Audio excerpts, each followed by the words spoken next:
Okay, well, so we've been talking about cults and the occult, and it's kind of weird seeing Grace over there. I'm like, hey, you don't belong over there. Yeah. Go back into the box. And this is important because our culture is a very religious culture. They're just not really tied to any set thing. And so cults and the occult are on the rise, and you see kind of a lot of their ideology entering into other things that are not religious. And really, that was the point of the documentary. So we watched 2 documentaries, and then we had one night of worship and prayer. So it was 5 weeks since we were actually talking about the cults and the occult. So it's kind of been a while, and we're not really going to do a recap. We're just kind of tie some ideas in. Obviously, you don't have to agree with everything in the documentaries. Okay.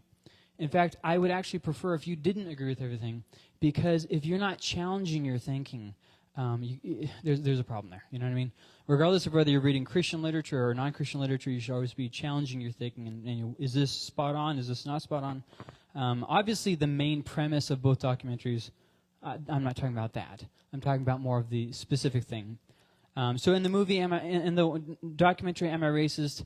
One thing that I thought was kind of a little bit lacking in that one, maybe it's just because he was going for the more comedic role, but one thing that I thought was lacking was he didn't actually look at any of the supposed laws that are foundationally racist. Because they kept saying that America was racist at its core, right? Well, so where are those laws that they think are foundationally racist? Let's look at that. And instead, it just felt like he didn't really take that part seriously. And obviously there was a danger in like the "What is a Woman" one where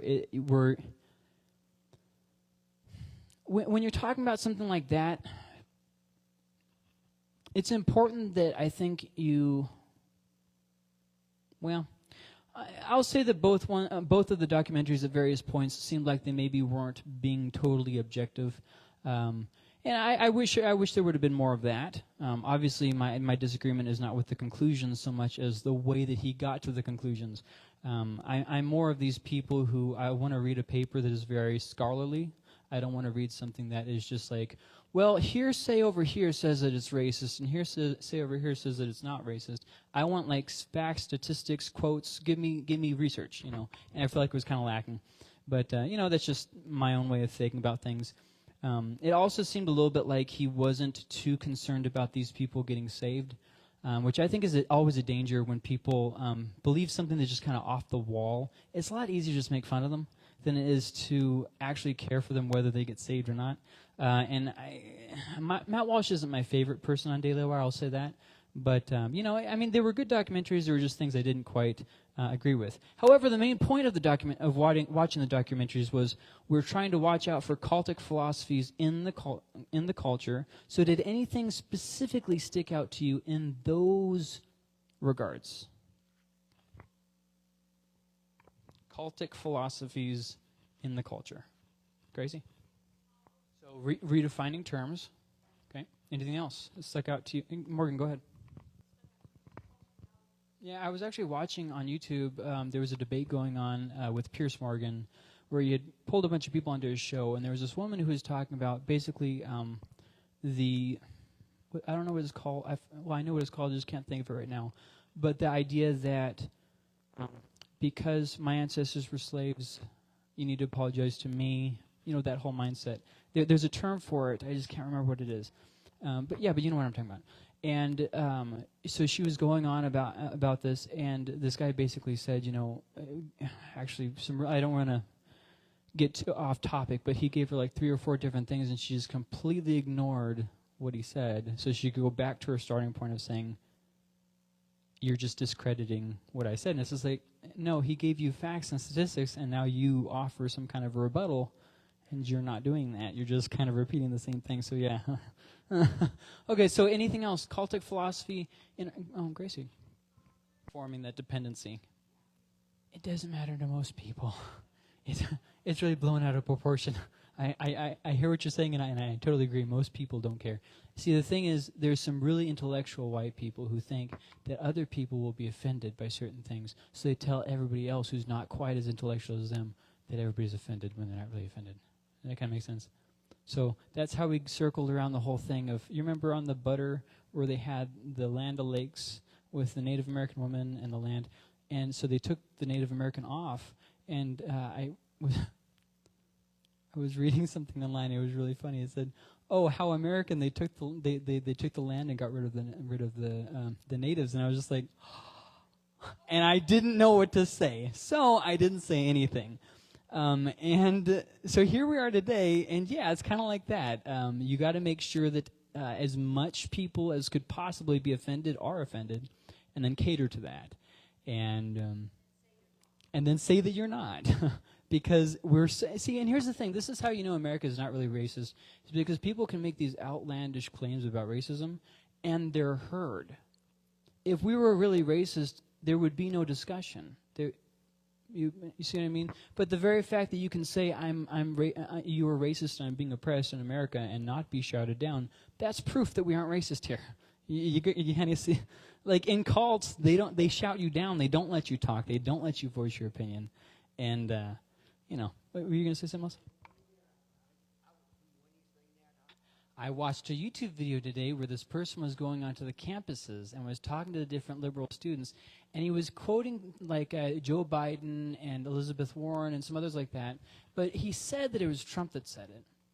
And so they were all saying, yeah, that's so in line with him, he's so racist. And then at the end he said, well, would it surprise you to know that all of the quotes were actually from the Democrats that were running in 2020? And he says, and each of them said, oh, yeah, oh. And then they all, each and every one of them excused themselves and excused what the Democrat Party had said to maintain their own worldview. And I was just like, this is wild. This is why. Did you rewind the video and show them what they just said? Now, once again, you can be Democrat, that's fine. I'm not saying you all have to be Republicans, but be consistent in your belief, goodness sake. So it's okay now because your party said it? Come on. Grace, what were you going to say?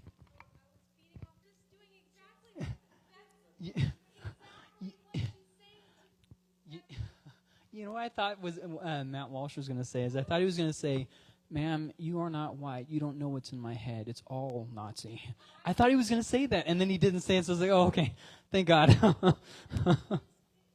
So, but I'm going to move ahead, but I just want to make sure I don't cut anybody else. Does anybody else want to mention something before I move on? We're all good? Okay, so a couple things that stuck out to me, and there's going to be a little bit of repetition here. First one was groupthink. If you're not familiar with groupthink is basically that people will conform their opinion to whatever the majority of other people are saying to maintain peace and harmony. Okay, so basically, let's say I say women have no position at all being in any sort of ministry at all in this church, and then you guys say, well, I don't necessarily agree with that, but I don't really want to cause a ruffle. I don't really want to have a disagreement with the pastor. I don't want to whatever. So I'm just going, yeah, that's fine. You know what I mean? It's that kind of thing. And so there can be different levels of, getting on board with it or not. That's not really the issue. The issue is conforming to have harmony. And you definitely see that in cults, and you definitely saw it on both of the documentaries. There were some people where when pushed about the trans issue, they pretty much just said, well, yeah, but we're trying to make them happy, and, just kind of, it's fine, right? And not everybody in the documentary was taking that view, but there was that group that did that. So basically, it's groupthink. Let's not rock the boat. Why hurt their feelings? The second one was what Gracie and some others brought up, redefining terms. Woman and racism, what do those words even mean? Do you support women? Well, yeah, okay. Well, what is a woman? Oh, okay. Also, follow-up, what's so special about women if a man can be a woman? Ooh, well, see what I mean? Back in the day, having, woman pride used to mean something. Now it really doesn't mean a whole lot. And being supportive of women really doesn't mean a whole lot because anything really is a woman if it so categorizes it so. So how can you really respect women if everything is a woman, if it so chooses to? See what I mean? There's kind of this redefining terms that's very hard to grapple with. When you say white people are inherently racist and nobody else can be racist in the whole world, only white people can. We have what's it called, the monopoly on it. And then there's the issue that they said this over and over again, the difference between gender and sex. And they kept saying this, sex is, there's only two sexes, or I think they said something like this. And I hope I'm not misquoting this too badly. But basically there's two sexes, but the gender is a spectrum. Something like that. If I'm misquoting it, you guys know what I'm meaning to say. I'm not as good at explaining those things as that one college professor was. That was a joke. That was a joke. But so, they said this, there's this sex versus gender, but they never said, well, what's that based on? Like, what is the basis for the argument that it is one way or another? Obviously, our feelings can't decide truth, and there is a bigger issue here, like people who are born with different, like XY chromosomes, different stuff like that. Yeah, there's other things, but those are the abnormal things, not the regular standards of the system. You can't base the system on the irregular variations of it. I think a third thing you really saw with cults is the whole don't question mindset. Just believe it and accept it because it's obviously true. And if you don't think so, you're hateful. There's no nuance. It's just very basic. And it goes something like this. And it's worded in such a way where if you don't like it, you're a monster. I just got done reading a book and it had some gay characters in it. And I'm not super into romance at all in my books. So I say, I wasn't really into the romance of that book. And then people inevitably say this. It's because they're gay. And I'm like, it's because it's romance. Why did you instantly assume why I was saying I don't like any romance in my books. So it goes something like this. You don't think people should be mistreated, do you? That's a pretty easy question, right? No, people shouldn't be mistreated. You should treat people with respect and not kill people and not enslave people. Okay, all right, we're all on the same page. Then you're pro-trans. Oh. So, now it's become an either-or argument. Either you completely agree or you completely disagree. There's no middle ground. And if you don't think people should have sex changes, therefore, you don't. You see what I mean? You think people should be mistreated. And it's like, I think we've lost the ability to kind of think about this. I can be against the homosexual lifestyle without being against a person. See what I mean? I can love a person even if I think that they are misled. Like that's a total possibility. In our culture, it's not like that. And they're trying to push us where we accept that, and it's not, though. So then people ask, well, are you pro-trans? Okay, what does that mean?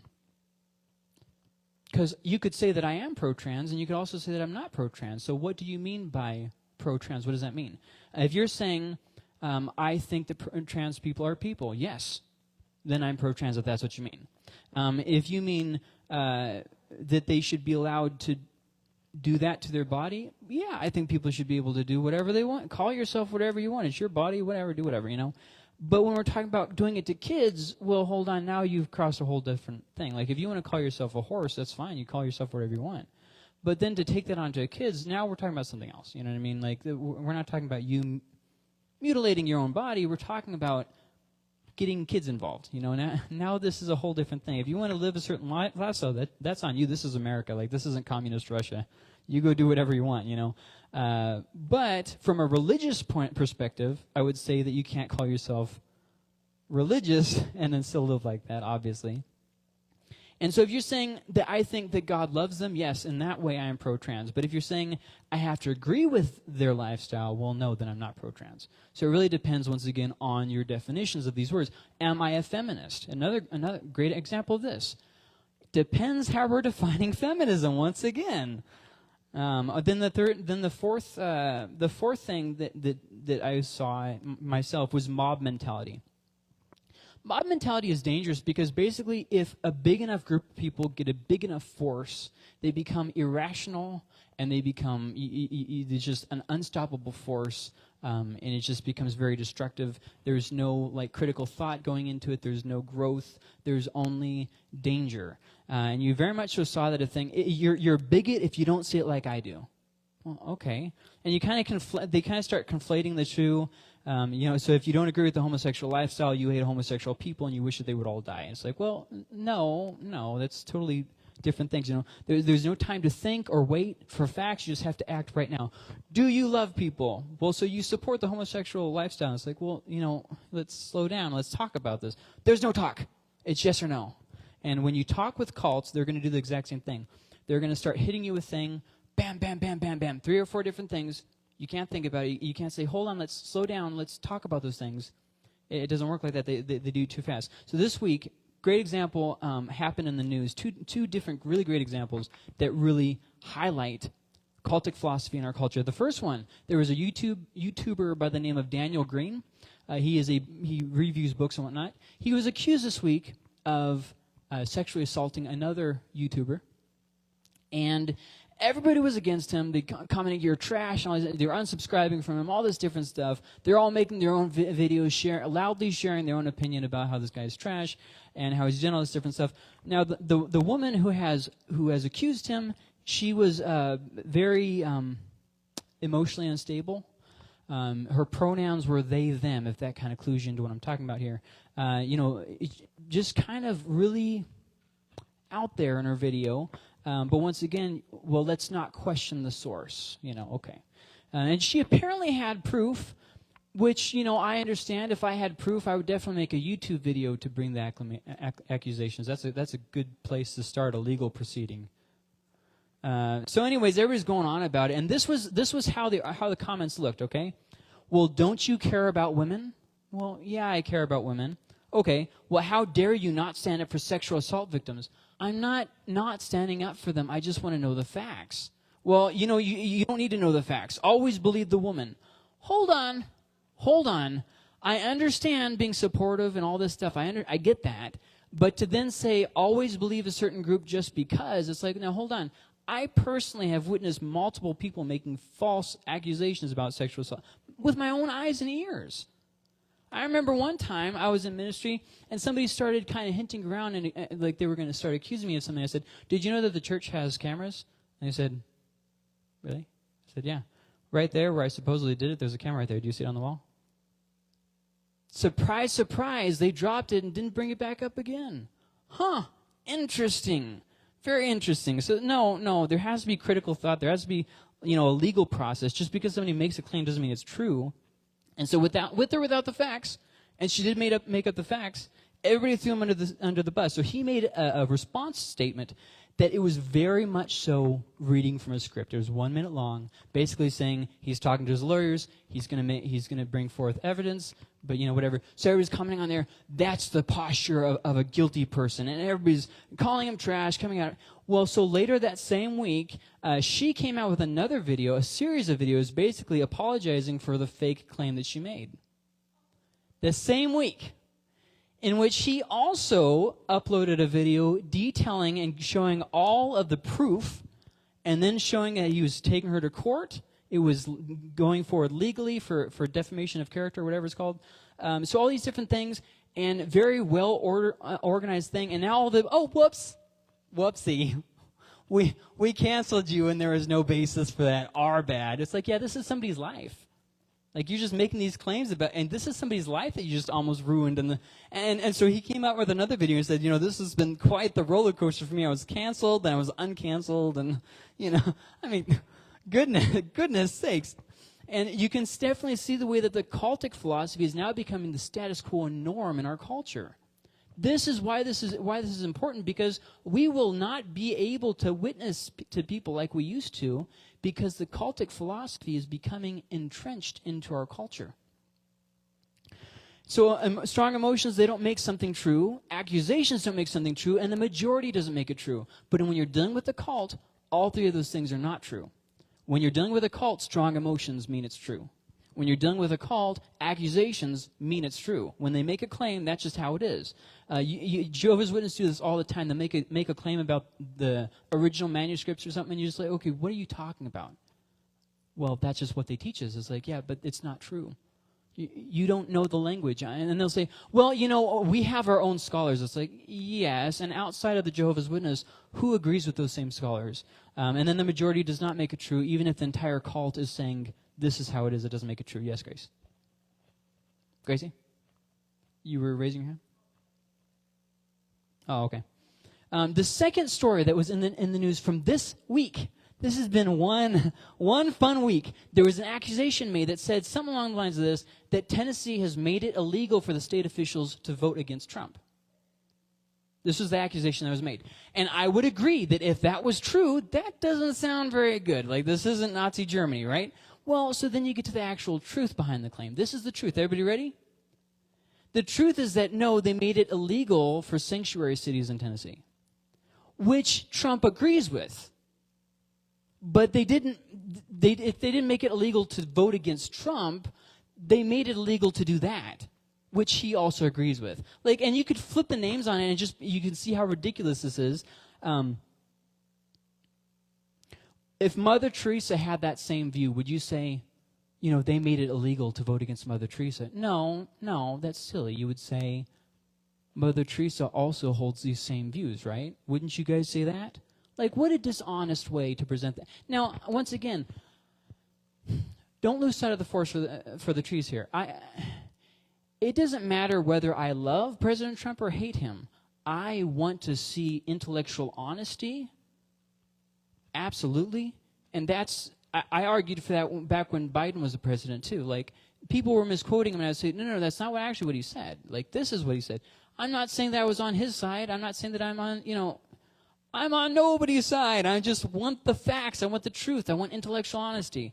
And I think that that's something that our culture is missing, that you can't disagree with people. And so that takes us to the old argument that we're going to look at. This is a little spoiler for next week. Satanists drink water. Can I still drink water? I know it sounds like, well, of course. You'd be surprised how often the same argument comes up in church issues, religious issues, cult issues.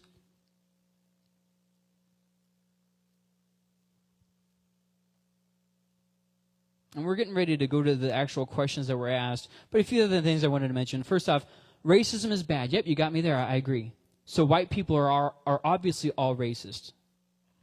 But that's a racist claim. So we were just saying that racism was bad. And if you don't agree, you are racist. See, there's no reasoning. There's no facts. Don't question. Just believe. Just believe it. If you ever go to a church and the pastor discourages you from looking something up for yourself, go to a different church. For real. Like, we are not called to blind stupidity. Like, there should be thought going on. Hopefully, if I say something from the stage and you don't agree, you'll go to the Bible and read it for yourself and come to your own conclusion. Hopefully. That's how I want it to go. And atheism, which is going to be more or less a major force for us to contend with over the coming years, they do the same kind of thing. Once again, we're looking at cultic philosophy in the culture. We've looked at it in different religious groups, non-religious groups, and anti-racist groups. Now let's look at atheists. And you would think, surely there's no cultic philosophy in atheism. Well, okay, so here's a basic atheist principle. Evolution is true, therefore God doesn't exist. Those two statements are not connected.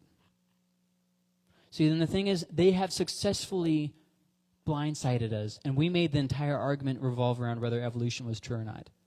Spoiler, it doesn't matter if evolution is true or not. The two concepts are not connected. If evolution is true or not, that does not prove or disprove God. Evolution existing is completely irrelevant. And you might say, well, what do you mean? God uses processes for a lot of different things. When you were saved, were you suddenly just a perfect person? No. You are being made into the image of Christ, right? When man was created, was he just, poof, created into thin air? No. God formed him from the dust of the earth, right? There was a process to it. When God created the earth, did he do it all in one single moment? Well, he could have, yeah, but he didn't. He used a series of days. Whatever those days look like, whether they're millions of years or 24 hours, it doesn't really matter. It matters that he did it, right? You see what I mean? And so the lie is this, that if evolution is true, God isn't true. Those two things are not connected. Even if you can 100% prove evolution, you still have to disprove God. Or prove him. Whatever. That's the side issue. Those are two different issues. So going to the questions now of the week. Were three. One of them I didn't quite understand, so I'm going to give my best, but if it's not what you were asking, ask again or pull me aside, if you don't mind me knowing who you are. So the first one, it revolves around an asteroid that was found called the asteroid Bennu. This is an asteroid that the building blocks of life were found on. This is real news. This is not fake. This was confirmed by NASA. And so the basic premise of this is that because life was found on this asteroid, building blocks of life, that means that God didn't create life because it just came from space, you know. All right. So let me give you the bare facts, and then I'll ask a series of questions. Fact number 1, of the 20 amino acids that there are, 14 were found on this asteroid. That's a lot. All 5 nucleobases of DNA and RNA were found on this asteroid, all 5. It wasn't missing any of them. It was rich in ammonia and sodium-rich salt. So both of those are absolutely needed for life. And the basic conclusion that they drew from this asteroid came from a place that had water, and life came to Earth from an asteroid. Okay? So that sounds reasonable, and you think, well, how in the world could you possibly disprove that? I don't think we have to disprove it at this point. I'm just going to ask a series of questions. Question number 1, where did the DNA come from? This doesn't sound important, but it really is kind of important.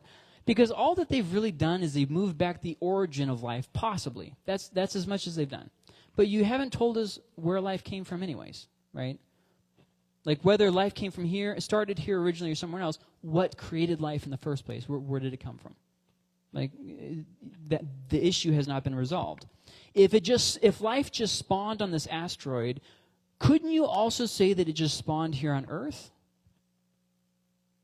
If they're making the basic argument, life, how did it get on the asteroid? It just started on the asteroid because all the ingredients were there. So under that same argument, life could have just started here too. It could have just spawned in, right? I mean, it's the same argument. You have to be held to the same side there. And once again, this doesn't really, you can already see that this isn't really going to prove or disprove the God argument at all. This is just an interesting find that doesn't really do anything for us. Second question, did the asteroid have any previous interaction with the Earth? Is it possible that in years gone by it swung by the Earth somehow crashing or something and Earth life got onto the rock? Is that a possibility? I don't know. Maybe it's a stupid question. I don't know. Third question, have there been any other asteroids, or is this the singular one that has the building blocks of life on it? Basically, is this asteroid an oddity, or is it the standard? This is important, because if we're saying that life came just out there in the cosmos somewhere, you would think that it'd be more common than on one asteroid one time, right? Doesn't that make more sense? Fourth question, was there any chance of contamination? I don't know what methods NASA used. They're probably really smart people. I obviously would never be hired from NASA because I'm not that smart, okay?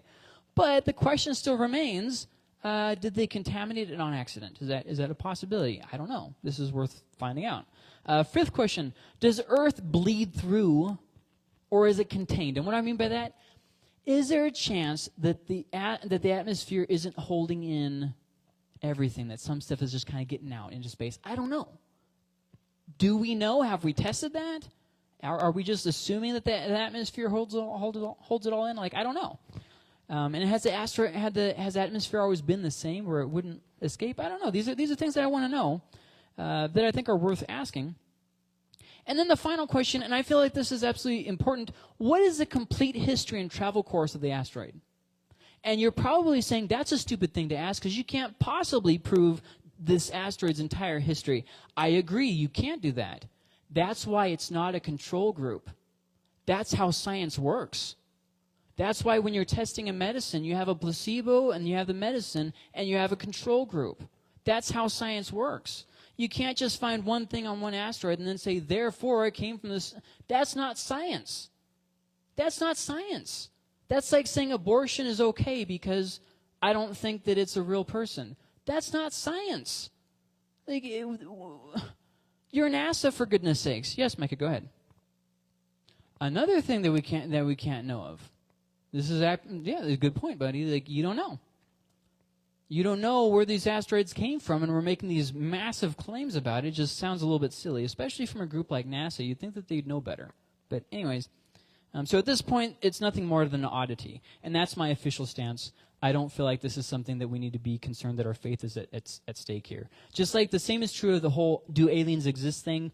There is no actual proof for aliens existing. At this point, this is what we have. There are people who believe in aliens, in the government and out of the government.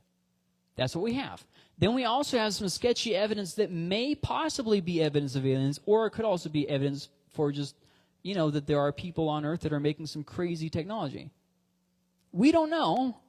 We have very spotty evidence. Like, you can't make those drastic claims from these kinds of things.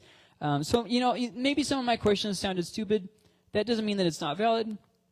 I don't think there's no such thing as questions you shouldn't ask. I think, ask, and then if it turns out that it is stupid, well, who knows? But there's a lot of questions that people have asked that were stupid at the time, and then later it turned out to not be so stupid. Remember the heliocentric theory? Remember that? Oh, that's so stupid. Of course the sun isn't at the center of the galaxy. That's so stupid. Well, turned out it was. So we have limited data, hard to draw a final conclusion, absolutely. And this is something I want you to get from all this. The two other things, very, very important things. If you didn't listen to anything else, listen to this.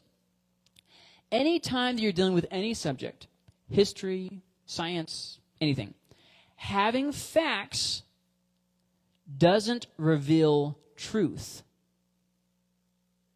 Remember this. Having facts does not... Grace and I were actually just talking about this the other day. You go into a cave, you see cavemen drawings on the wall. This is because they worshipped these animals and they were hunting them. And no, that's your search for truth. That's not facts. This is the facts. There's a drawing in that cave. Those are the facts. See what I mean? So when you're looking at this thing here, this is how I want to end talking about this question. It's a very good question. What are the facts of the asteroid Bennu? The facts are that there was no life, nor was there order on the asteroid, nor was there any definite proof about life in the cosmos. The facts are this, that some of the building blocks of life were on an asteroid. Some of the building blocks. Do you know how complicated the DNA strand is of a single living organism? Not single-celled, I said a single living organism. So we're talking about two different things there. Very complicated. We did not find a DNA strand. We found the nucleobases. There's a difference. The building blocks were there, not the actual life. Okay, moving on. Question number 2. What were religious beliefs in the Western day? This is the one I didn't quite understand. So I'm going to give my best. If this is not what you meant, if you're here, I don't know if you're here. But if you're here and you ask this, and maybe I wasn't quite getting it. So in the Western days, people had religions just like today. The West wasn't that long ago. We're talking about like just slightly over 100 years ago. So, a lot of the same stuff we see now was like that then. There were obviously some differences. The AG wasn't around. The AG got started in the early 1900s. So, you would have to remove them from the equation. Most of the major cults were already formed in the Western days. Not their theology. The cultic theology has existed for hundreds and thousands of years. That's not what I'm talking about. I'm talking about the official cults, like Jehovah's Witness and all that. They started in the 1800s, most of them. So, they were around to various degrees. Maybe not as widespread. You wouldn't have had the Mormons, going and knocking on your wagon to share the news of Jesus Christ. They hadn't branched out that far yet. Okay. However, they were still getting their their bearings on finding their Great Salt Lake paradise and all that stuff. Do you guys don't know the story? They were going out and they saw the Salt Lake and they were like, oh, it's the paradise. They have a whole story about it. If you go to the museum, I'm sure you'll see it there. But anyways, what was I getting at here? Charismatics were not as common in the West. There were times of awakening throughout the 1800s and 1900s and stuff, but the charismatic movement just really wasn't that primary. Religion tended to be a little bit more practical, I should say, in the West. There weren't as many options for church. They pretty much had one, sometimes two churches in a area. Then they would have circuit riders, which were basically pastors that would go to the different small towns and do that. That's just how they did things in the West. There weren't enough people to warrant having a bunch of competing churches. Besides that, they would focus on more practical things. People went to church to have a a prayer meeting. Like, that's what they would do. Sometimes they wouldn't even have a building. They would just kind of meet out on the prairie. That's just kind of how things went back there. They tended to be more basic. Nowadays, we have church that's a lot more complicated. We have lights and stages and different things that we do in the community and stuff, like Valentine's Day meals and stuff. They didn't do that back then. But yeah, I mean, that's the basic answer, is that it was pretty much just the same as it is now. Before I get to the last question, any questions on anything that I've said so far? Maybe you want to rush things or anything? No? Okay. The last question that was asked is, what's up? I'm paraphrasing here because I didn't know how to read it exactly as I would say it. What's up with the Phineas priests or the Phineas priesthood? So this is really interesting because I had to look this one up. Have you guys heard about this? The Phineas priests or the Phineas priesthood? No? Oh, okay. You've heard it? Oh, you asked a question. Okay. So this is kind of an interesting deal, and I can't give too deep of an answer because there's a lot of variation within this. The reason why there's a lot of variation, let me explain, is because this isn't actually a cult. The Phineas priesthood is not a cult. It is an ideology. This is why you can't go too deep, because there's a basic premise of the kinds of things that they believe, and then that's kind of it. So they're actually listed as a terrorist organization. So there's that. They're just kind of funny. They don't have anything as far as like leaders, services, church, organization. They don't have anything. It's basically just like a loose group of similarly minded people. They have some ties to the Aryan Brotherhood, if that kind of helps you know what kind of a group we're talking about here. Maybe not the kind of person you'd want to ask to watch your kids for the evening. Not real trustworthy people. The basis of this group, called the Phineas priesthood, they're based off of this one story in the book of Numbers where the Israelites are camped outside of the Promised Land, and there's a whole thing with Balaam trying to curse them, and it turns into blessing, all that stuff, with the talking donkey and all that, okay? Right around the same time, they're camped out on the plateau, and they decide, we're bored, these chicks are hot, and their religion isn't that bad to just mix with ours. That's fine. So they start, doing things, and one of the priestesses and this other guy are kind of go back to their tent to do the business. The mood music is playing, and Phineas goes in there with a spear, and he spears them both, and he's like, "Yeah, take that, sucker." And so this dude Phineas, the basic idea is the Phineas priesthood kill the biracial relationships. So basically, okay, you're both white, that's okay. But let's say Todd is white and Chris is black. Oh, okay, kill them both. You know what I mean? It's one of those kinds of situations, we just basically Phineas was blessed by God, and he didn't allow none of that. Which is funny because there's a few things here that make this funny to me. First thing that's funny is that the people that they were intermarrying with had similar skin color to them, so it wasn't really an issue of the whites against the blacks. Don't tell the Aryan Brotherhood that. Don't confuse me with the facts. And another thing that I find ironic is they tend to be anti-Semitic, which means they don't like Jews, but their whole name derives from a Jew, which isn't that irony? I think that's irony. It's pretty close if it's not. They're very against interracial relationships. Very closely aligned with the Aryans. Typically, it's a white hate group, too. So there are some similarities, and this is as far as I can say about the things that tie this ideology together into a group. The first similarity is that they typically have an influence from a certain book called Vigilantes of Christendom. Vigilantes of Christendom. This was written by a very racist guy. Not racist because he was white, racist because of the ideas that he had in his book. It's just crazy. If you want a good laugh, go read it, but I highly recommend not getting caught with this book in your possession. Because, as I said, this is a terrorist group. But, yeah, it's wild. There's some stuff out there. And here's the thing that really blows me away, is there's some beliefs in this book that are actually getting into broader Christendom besides this group. So I'll get to that in just a second. But another similarity between them,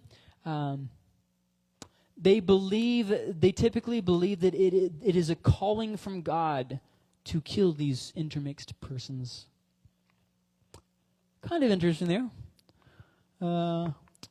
So it's kind of interesting. Another similarity, black people are not people, according to the group, not according to me. Oh, that could have been taken out of context. But yes, so according to these people, black people are not really people. They're not really evolved like. Which interesting point of reference. The Mormons actually, in their earliest days, taught the same thing, that black people were not actually fully evolved people. They were like ape men. This is official Mormon doctrine. Official Mormon doctrine. I'm not making that up. We'll get to that later, but so this is not a singular event. This is actually a very common thing in these kind of cultic groups. Another thing that you see, and this is something that's important because this is getting into other Christian groups too. It's called the serpent seed. Remember this, the serpent seed. Okay, the serpent seed is basically that Eve and Satan, and had their own line, their own evil line. Okay. Another variation of it is that the demons had relations with the daughters of Eve. Same kind of an idea. Either way, it's a serpent seed, and it created this evil line. Don't tell them that all those people would have died in the flood with Noah. Don't confuse them with the facts. Just forget that, and you'll be fine, because the black people came from that evil line, and that's why you can't intermingle with them, or something like that. So, it's just definitely interesting things there. Very interesting. But, if you're bored, there's a lot of stuff online for you to look into this. And if you're really bored, that crazy book, Vigilantes of Christendom, which I would not recommend you read, but hey, whatever you do behind closed doors, don't tell me about it, don't let me read the book. I don't want to get blamed for something I didn't do. But so that's about as much as you can really say for sure about this group, because once again, they're not like a singular group. They're like-minded individuals. Okay? It would be like saying, hey, we over here, we think Christmas is the best holiday in the world. Well, so tell me more about you guys. Well, we're all a little bit different. It's kind of like that. They all have a similar ideology, but that's pretty much where it stops. And so, any other questions or any questions about any of that? No? We're all done talking about racism and all these fun concepts. No, we could talk about it another couple weeks. I forgot my whips at home. If you guys want to self-flagellate a little bit, but yeah. So we're all good. No questions. No comments. All right. Have a great rest of your night. Next week we'll be looking at the gray zones of the cults. Very difficult. In fact, out of all the discussions, this is the singular most difficult thing to talk about. So if you can make it past that lesson, it's all downhill. Then we'll start actually looking at different cults in the occult and the cults in the occult in the Bible. So yeah, some good stuff coming up. So have a good night.